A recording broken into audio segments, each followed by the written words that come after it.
This podcast is sponsored by Go Play Sports, the brand new mobile app changing the game for grassroots. Whether it's Sunday League or five-a-side, Go Play Sports makes it easy to track attendance, manage teams and cut out the manual admin. No more endless group chats, no more chasing payments, just turn up and play. Go Play Sports. Download now from your app store.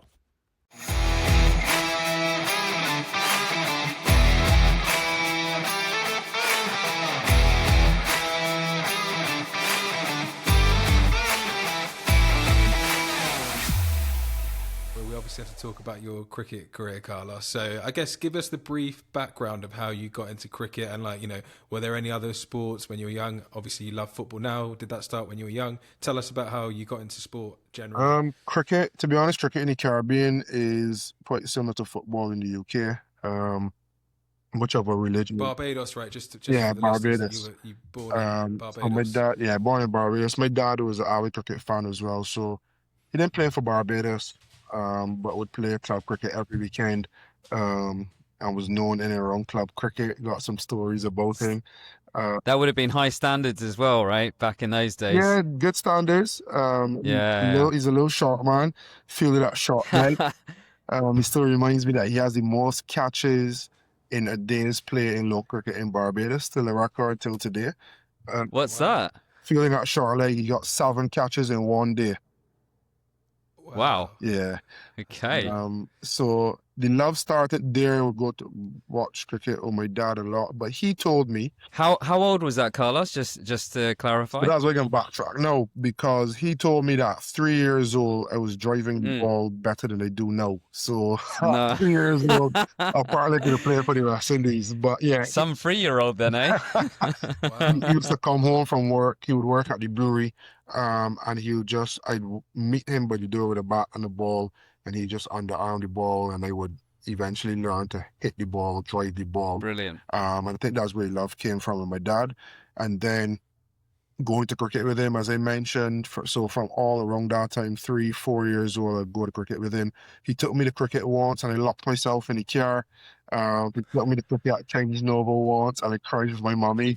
There were all sorts of stories about him pushing me into cricket before probably I was ready, and thankful to him for it. Yeah. And then my cousin plays as well, Jonathan Carter. He played for West Indies as well. So summer vacations and stuff, we'd be heated. Number 2, aggressive.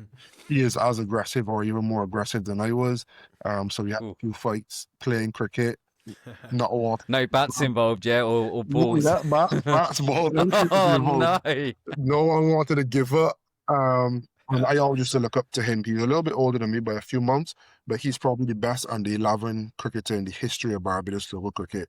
I remember he got 100, and my dad told me he scored 100. I was like, you mean his team? They used to play, I think, 35 over cricket or something like that. And then he went a step further, like 2-3 games later, and got 100 and took 10 wickets in the same game. So, like, as a youngster, like, he was my cigar fuel solvers, and we used to play together. So the love of cricket, I guess, surrounded me from a very young age. And yeah, I think from looking at other sports, I've always loved football. I think my first team that I used to support was Fiorentina. Oh, right. Batistuta, yeah. And Rui Costa. Okay. Rui Costa, yeah. Yeah, he doesn't like Argentinians, so he's going to support Portugal, if you like, 2 of them. And then obviously Ronaldo come on the circuit, so it was perfect. Wow. You're a big David De Gea man then, yeah, at the moment. Yeah, I'm always a king. I would love to go and watch a game in Fiorentina, to be honest. Have you been to Florence? No, I haven't. Never been to Italy. Oh man, you got to go. Yeah, you're missing out. Yeah. So me and the missus want to do all 7 wonders of the world. So maybe in Rome, I can just tap on a couple of days and catch a game, hopefully. So yeah, but I got offered a basketball scholarship at secondary school. And I literally just went and played because we were struggling.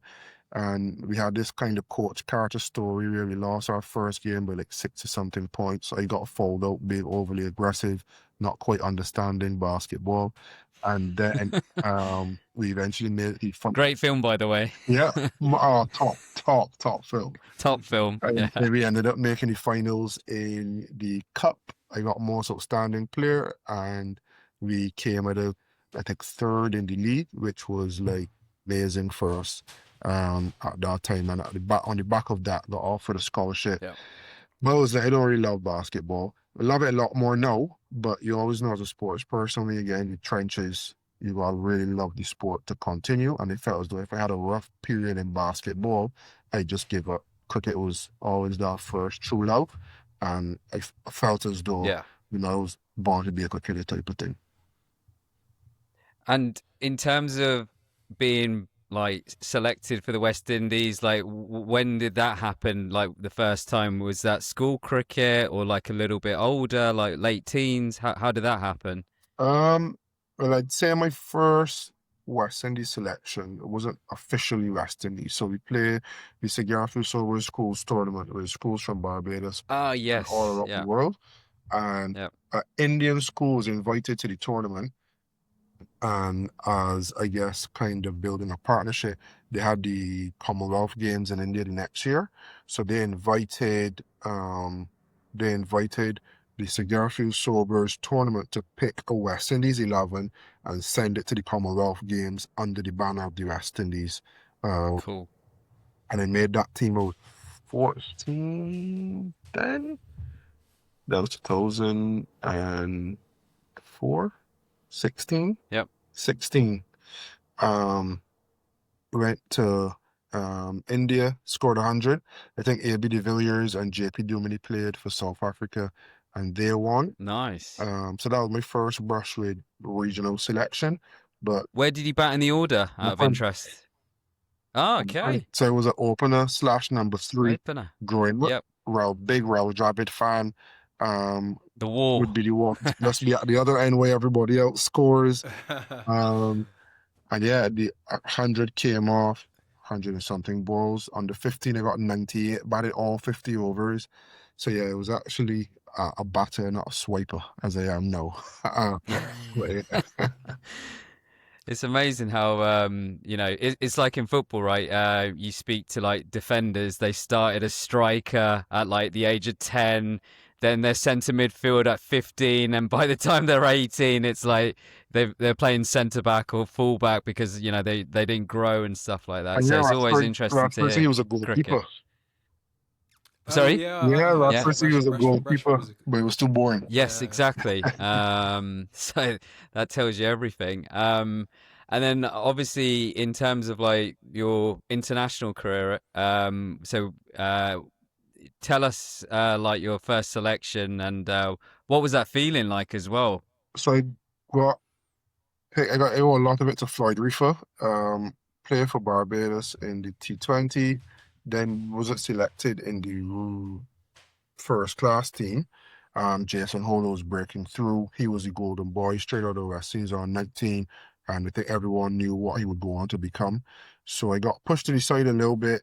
Floyd Reefer was like, come and play for combined campuses and colleges. You play in the same tournament, just under the banner of the university as opposed to the country. Didn't play the first game, but somebody got injured, I think, in the second or the third game. And I came in, got seventh for on debut, and then ended the season as the highest seen bowling wicket taker with a couple of 50s to boot Brian at 8, and then got called up for the Bangladesh series in 2011. So straight off the back of the series, Rowan Hold is the one that called me, and I thought it was a little bit of a prank at first. I was like, why? A lot of How do people say they that. how do they announce it in those days? Would they tell you? Was it a text You get a message? phone call. So you call and Phone like, call, yeah. Carlos is rolling. I was like, yeah, hi Roland, what's going on? So yeah, cool, just calling to see it. Because it's at that time they used to basically ask you if you accept selection. Yeah, because I remember those Um, days, like international, they used to do that, right? So I can't remember if it was back then, but I think he either said, "Do you accept selection?" or he was like, "Just letting you know you were selected for the Yeah. Bangladesh trip." And then I got my Bangladesh visa, my Indian visa, made my debut in T20s, got hammered. I think Bangladesh did 25 or something like that. Sammy threw me the ball, and by the end of my over, they only like six. Lost the game, and then made my ODI debut. We got a ball of like 50 odd, and then I didn't see India. there was no India trip for Carlos. Mm. Mm. But went back and played West Indies A. Um, and yeah, so it was to get the call obviously was a dream come true, and it took me Mm. back to under 15 level when I didn't make the cut in one of the years, and I cried on my mom's lap, and we sat down in the days after, and she was like, "What do you want to do, and what do you want to be at cricket?" And to be honest, I told her at that time, I said, "I want to play for Barbados under 15 and Barbados under 19. I want to play for Barbados. I want to play for West Indies. I want to be a leader, so I want to captain Barbados and I want to captain West Indies. Um, and I want to win the World Cup." And by the time I got 28, I'd accomplished all those things. And I went through a little bit of a rut where it was just like, what next? Like, I really got Mm. next to look forward to your aced all your goals. And it's like you had to find a purpose. So like through the whole Mm. process of talking to a psychologist, took Mhm. some time off at the back end of 2018. Um, and then it was just like, all right, you need to find your purpose. And at that Mm. point in Mm. time, it was like long-term goals, short-term goals. And one of the long-term goals was I'm 30, I was 30 then, play until 35. Give the next Mhm. 5 years your best shot in the gym, your eating, your training, and try to play till 35. And then short term, I want to be in that World Cup team in 2019. And I kind of had that mental breakdown, if I could call it that, during the World Cup qualifiers in 2018. So it was real pertinent to be like, okay, we've qualified. None of the big boys were there, other than Sam Mills. I don't think Gale was there. Speak under correction. But the big boys weren't there, and it was just like we could easily find a situation where we qualify for the World Cup or go through the Yep. qualification process, and then half of us are not there in England in 2019. So it was like everything you do between now and 2019 is geared towards making that World Cup team. And again, Floyd Reefer comes to me and he says, "I need you to come and play for CCC. The captain, you bat at 5. I need to have more responsibility. If you want to be on that plane in 2019, you can't play for Barbados, bat at 8, and be second or third change bowler and just make up the numbers. Is probably should win with Yep. Barbados, but you need a bigger role." And sat on it for a little bit, and then I went back to him and was like, "You know what? I want the challenge." So I wrote to the BC. I told them I want to play for CCC.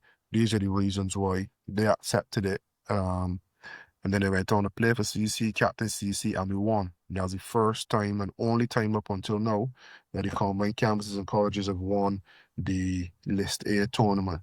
I got best all-rounder, Wow. um, then went on to make the World Cup team for 2019. So yeah, that kind of pause and reset at the back end of 2018 was real important for me moving forward.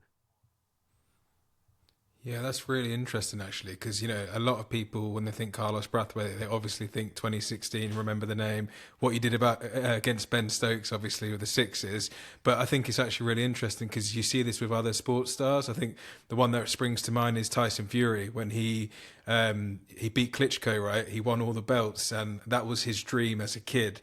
And he felt he accomplished his dream. So where'd you go from that? So you do actually see this across sports, right? So when you spoke to your kind of psychologist, I think there's a theory, isn't there, about Olympic participants as well. Like when they reach the gold medal, it's quite a common thing. Like, did the therapist talk to you about other people experiencing that in other sports and it being common? He did say it was common, and we kind of got there through talking. So I wasn't Yeah. aware of why I didn't feel motivated and why I felt as though it was a chore to go on another tour and to go in the gym and to get training. It just like, let me just do it. Let me just take a box. Let me just take a box. But I could realize my intensity was dropping. So as we were speaking, he was just asking me, "What was your purpose?" And I was just like, "What do you mean, but what was my purpose?" Mm. He said, "You got any goals in life?" And that's when I spit it out. And he was like, "Well, Carlos, like, that's the problem right there and then. Right Mm. now, you don't have anything beyond just watching the ball that you are playing towards that gives you motivation and gives you purpose to get out of bed and to go and fight towards something. At that time, we Yeah. didn't have a child. Now I think that first purpose is your child, regardless. But at that time, it was like, you know what you're saying making sense, and that's why it then probably turned down one or two six-figure contracts at that time just to be home and just to get back into the frame of mind of what this man is saying is making sense. Mm. You aren't where you need to be mentally, um, and you need to find a way to move forward. So upon realizing, okay, that is the challenge, then how do you mitigate it and how do you move forward? And that's when the short-term goals and long-term goals come to Mm. play. And you almost give yourself something that, again, it's another goal that you have set and not necessarily a therapist. I don't think that would have worked for me. But when you set your own goals and you're comfortable to yourself, then it's like, okay, you're giving yourself 35, you're only 33. It's only 2 more years. You can't let yourself down. Um, so yeah, I think those 5 years between 30 and 35 were probably some of the most enjoyable years, some of the most successful in winning trophies, giving back to the game. Yeah. You really, really enjoyed them, to be honest. I think it's maturity as well, right, Carlos? True. Like I said before, I'm similar age to you, and like in your 30s, you just know more in life. You know, whether it's sports and just like personal. I mean, it's massively underestimated in cricket. Just how many days international players, spend away from home. I remember. The Sky Sports pundits, how they used to like lay into the English cricketers, and they just, even though they did it themselves, they just didn't appreciate, like, the international calendar is just absolutely jam packed, and like you said, you got franchise cricket, so you spend so much time in like hotels and just not familiar places, right? So I think you can extend that to obviously every other sports as well, but I think cricket in particular, because obviously to the listeners who don't follow cricket, like there's away tours, and you have to travel to the places like Australia, and you spend like 2 months having to play like multiple matches, both Test and One Day International. So it's a really good insight for listeners to understand the struggles it can be, and it's great to hear like how you came out of it. And I think Steve wants to talk about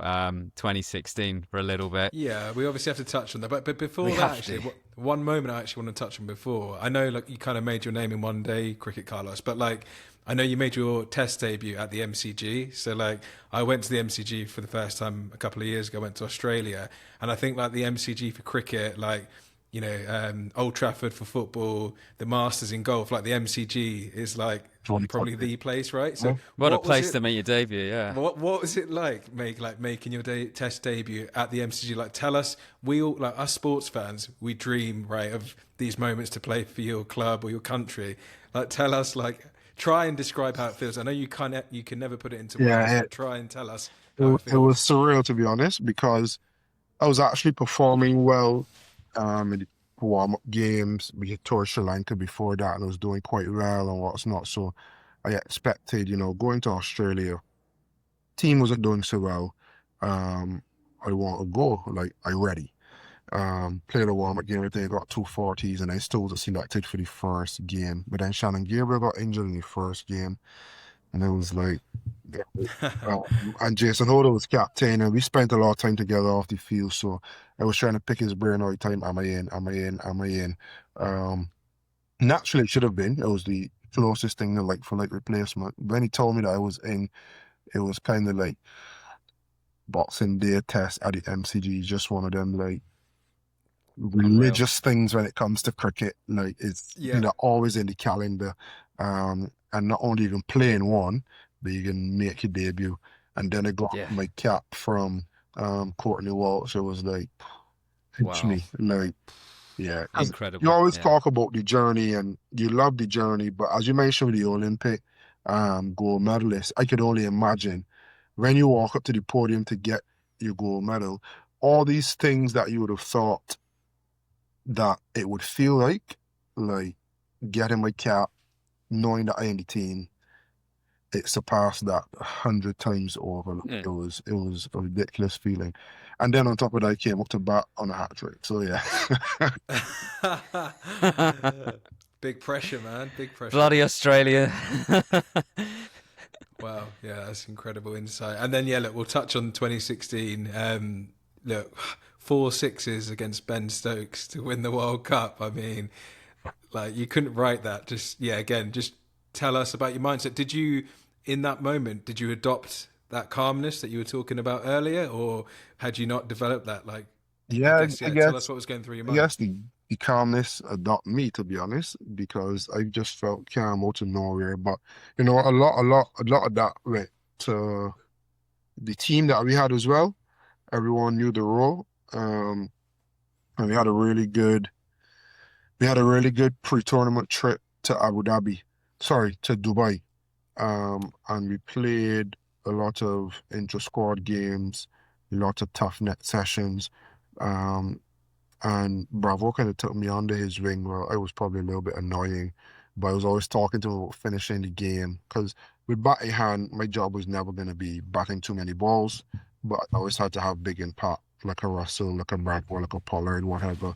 And then with ball in hand, I just wanted to be flexible enough to bowl in any phase. So we did a lot of situations with Bravo bowling at me, him finishing and being as consistent as he is with his death bowling, and me trying to get it away. And it got really competitive. Me and Ashley Nurse against Bravo almost every single day.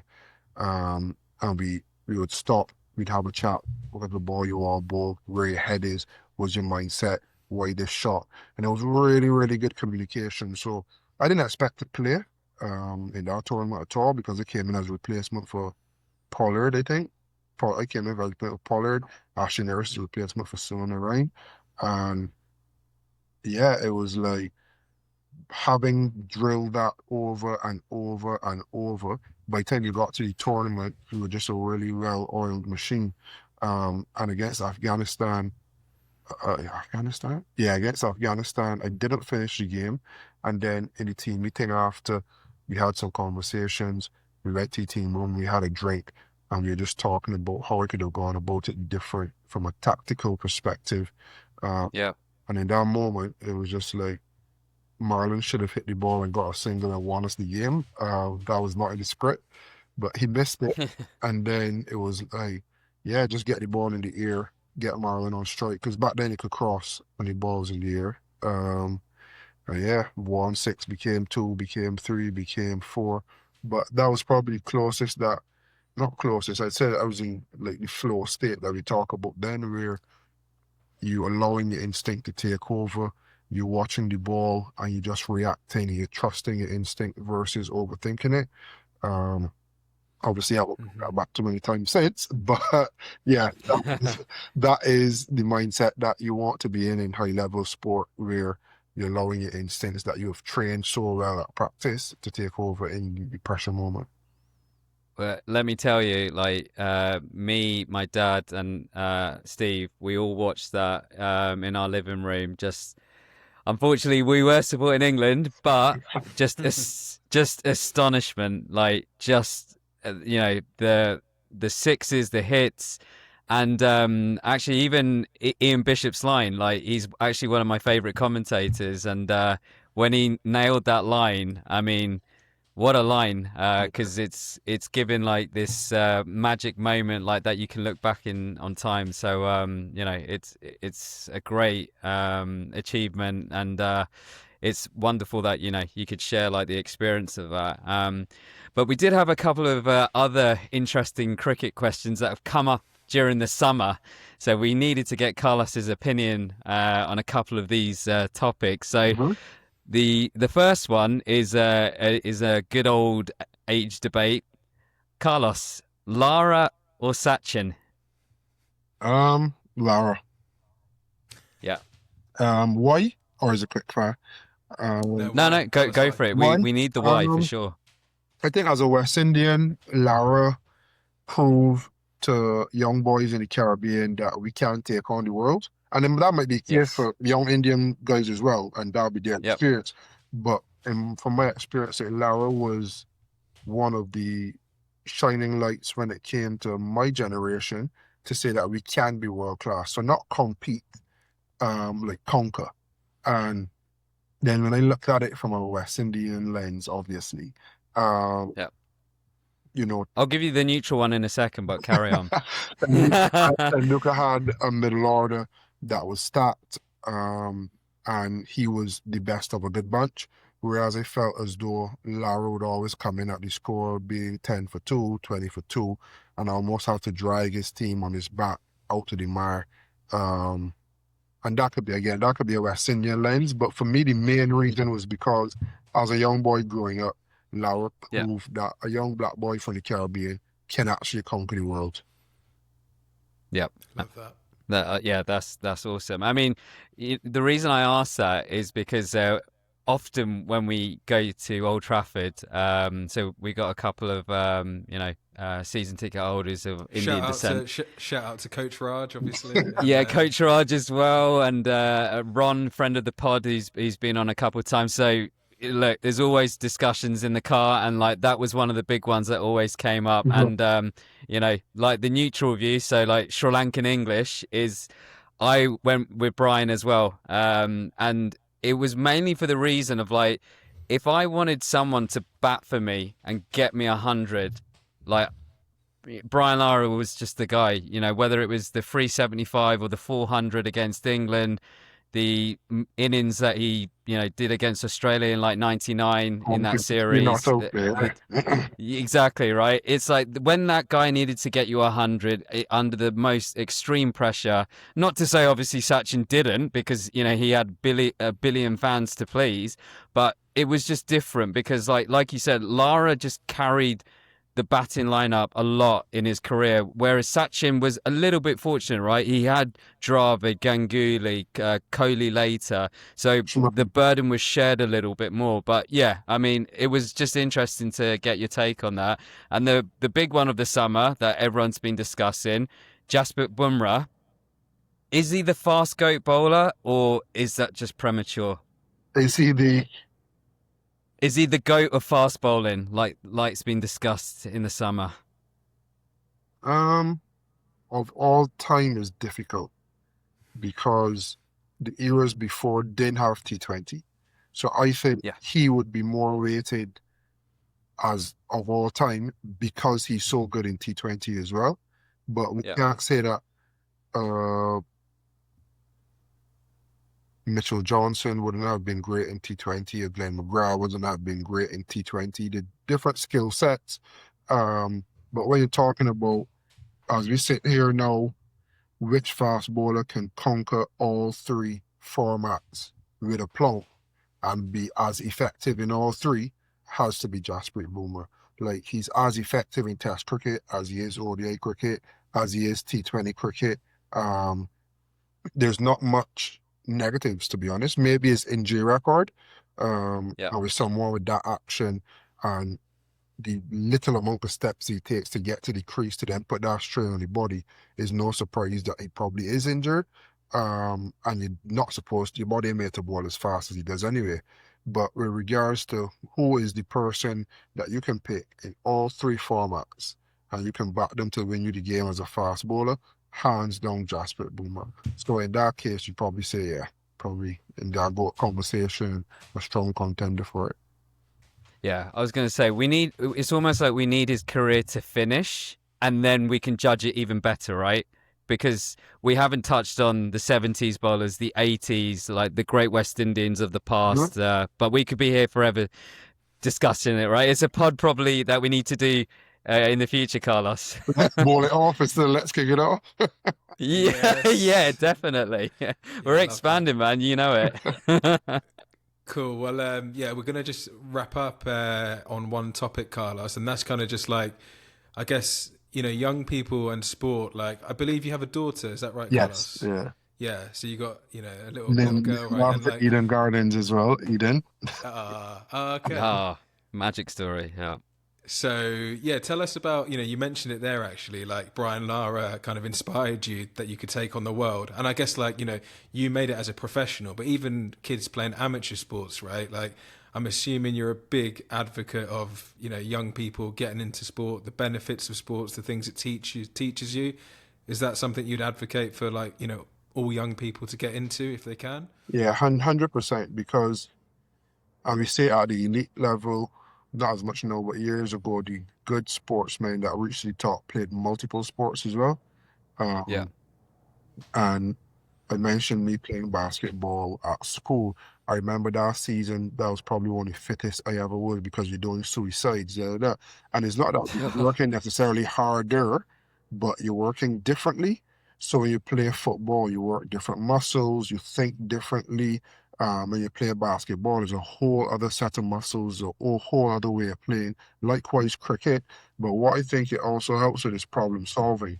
So you Yes. can't problem solve the same way in football that you would basketball, that you would cricket. And when it comes to life, there's a lot of problems to be solved. So when you Yeah. play a sport, you learn to problem solve, you learn to work as a team, you learn to ride the highs and the lows. There's a lot that goes into playing sport beyond just hitting runs, bowling balls, taking wickets, scoring goals, etc. There's a lot about community as well. I think COVID Yeah. and that era really proved to us what community was. There are so many people that were Mm. locked in a house and almost going mad because they couldn't Yeah. get out to do the final side scrimmage on Sundays. Yeah. And funny enough, before COVID, that five-a-side scrimmage, the girlfriends are probably saying, "Why you don't stay in the house? You go to work under the price fence for me." And then during COVID, they'll be like, "Okay, actually, we want you out to the Yeah. house." Get out. Yeah. So yeah, I think COVID really showed us what community is, and sometimes we forget that sports builds a community as well. So yeah, Yeah. I'm a big advocate for sports, and I tell you what, like in Barbados, because becoming a professional is so close. If you play for Barbados, you're a professional. You'd be paid to play. You can not play for Barbados and go to England as a pro and play for Mm. 5, 6 months when the year come. But coming to England, where there is so many people that love sport, that play sport, and then there's such a big divide between professional and amateur, it really gave me perspective in how drastic it is between becoming pro and how difficult it is to become pro. Yeah. So one of my good friends, Shabazz Chowdhury, who runs Speed Camp, fast bowling coach, he always talked to me about, you were pro, you were pro, you were pro. And he was a second 11 player. But I don't think he played cricket. He never went on to play for England. So in his mind, is like turning pro was such a big thing. And Mm. me was just like, yeah, I just play for Barbados. Yeah, I just play for West Indies. And then when you understand how many people work so hard at the levels below just to turn pro and sometimes don't always make it, then you kind of start to appreciate how important amateur sport is, because there's a level there where so many people are working so hard for different reasons, some to become pro, some for the community, some for the love of the sport.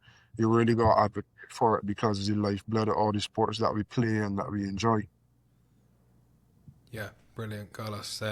Just literally before we end, you are in the UK for the 100, right? And the Yeah, 100, the final is going to be Sunday, right? I think yeah. there's a game on Saturday and Sunday. So, yeah, how's the Sun, 100 going generally? Saturday Saturday eliminator, so 2 versus 3 in the women and the men, and then Sunday the finals.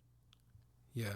How's it going, the 100, in terms of the take up? Like, in terms of that format, would you say? Um, is a polarizing conversation, to be honest. Give us your quick take before we wrap up. Oh, it layered. So what they said they wanted to do, it is done. Brought new Yeah. audiences. It's also brought some money into the game. The purists that say you should have done that for the Blast, their talk back was you can't exactly franchise 18 teams. So you had to create new teams, and it made sense to then create a new format. I think it will go to T20 sometime soon. Um, Okay. Especially the money from the Indian investors and whatnot. But We it has, spoke about it at Old Trafford, didn't we? yeah, Yeah. but it has brought a new audience, and if that we can now find a way to filter that audience into the county game and get young boys and girls playing cricket at counties, then it would have served its purpose along with financing county cricket. Um, but I understand what the purists are saying as well, because the Blast has never really gotten the marketing budget and spend that the 100 would have gotten, the preferential treatment of a block, that type of thing. And I played the Blast and I absolutely love the Blast. So Yeah. you somewhere in an alternate universe, you wish that both could have happened. There've been less teams in the Blast. Potentially, that money could have been spent marketing the Blast and making it better. But then you'd have to sell 49% of Birmingham or Warwickshire County Cricket Club. Would the owners want that? No. So then how do you get money in the game? Yeah. It's a big, long, layered conversation. I don't think anybody would um, admit that they're wrong with their opinion, but there are a few Yeah. opinions on it that you can agree to disagree. And I can see both sides of the story. Yeah, I mean, like I said, we're going to have to do a cricket special and delve into franchise cricket, international cricket. But I just wanted to touch, because you've obviously mentioned it in terms of like your career. So you've had the playing career, you're doing commentary, you've done it for a few years, both radio and TV. Enjoying it? Like, how do you see that, like progressing? Yeah, I'm enjoying it, and I actually started to despise playing a little bit more. Again, a little bit hard on the body, and I'm not being able to put the time and preparation in that I know I need to. But I have enjoyed commentary because it's actually been a good challenge. So it started during COVID, was here in England, and Yes, I remember actually. Yeah, the COVID series came, West Indies yeah, came over. My agent called me, was like, you interested in doing commentary? And I was like, nah, commentary is just ex-players who shit on current players type of thing. And he was like, nah, look, you're going to be here, you cricket playing, there's literally nothing else happening. Let's do a couple coaching classes and I can put you forth to the BBC. So he's all right, cool. Did one or two little things. And then I remember doing a couple 3-hour sessions with Gav Scavell. And I was just like, Jesus, you can't talk when you bowler running in. You gotta do this, you gotta do that. They're gonna lead commentator, color commentator. The lead talks about what happened. The color says why. It's like, what? So like, it was actually a challenge. And I ran. production in your ear on TV. When I started, it wasn't a. It was like turn that down. No, obviously, What's this noise? I'm more seasoned. Yes, you listen to what the producer and the director staying in your ears and Yeah, not try to talk. No, I've really enjoyed it, really loved it. I've also been fortunate to work with the BBC. They really helped usher me in during that COVID series, and they've always been good to me every summer yeah, since when I've been available. And then working with people like Bish. I've always loved Bish, not because I remember the name, but I remember when I was playing, there'd be a lot of negativity around West Indies cricket. Bish is yeah, always the one commentator who come down and have a conversation with you. And if you do crap on air, like you do crap. Like I don't expect if I play a bad shot, you to say it was a good shot, but he'd always add context, add nuance, and he'll come to you and ask, why this shot, why that shot. And I remember one, and he always just shoot at the game. So one time, I think it'd been during COVID, he sent me a message. Hi CD, I think you're one of the better bowlers of the slow ball. I just want to get into your brain a little bit as to, why you would bowl it, when you'd bowl it, who you bowl it to. And I kid you not, I was walking around the flat for about close to an hour, recording wow. this voice note and stopping it because it had to be perfect for Ian Bishop. And now be able to work with him, work alongside him, and kind of Yeah, learn from him as well. So now the commentary journey has been one that I've enjoyed, and hopefully it could be a long career. And I may not ever get to give someone a remember the name type line, but I hope I could do we'll justice get a new line for you. right Yeah, yeah, that currently Yeah, playing and celebrate the guys that are on the field. yeah. Long yeah. may it continue.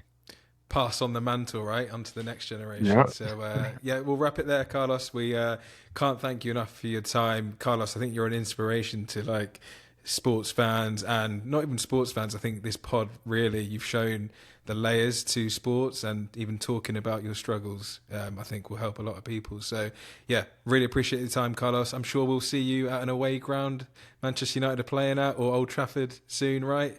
You're going to be there, back in I the boys, appreciate as that. always. Good man. Hopefully, Definitely. boys. Hopefully Ruben gets some results because he needs them, right? These the Cool. we All all right. need Well, important to have.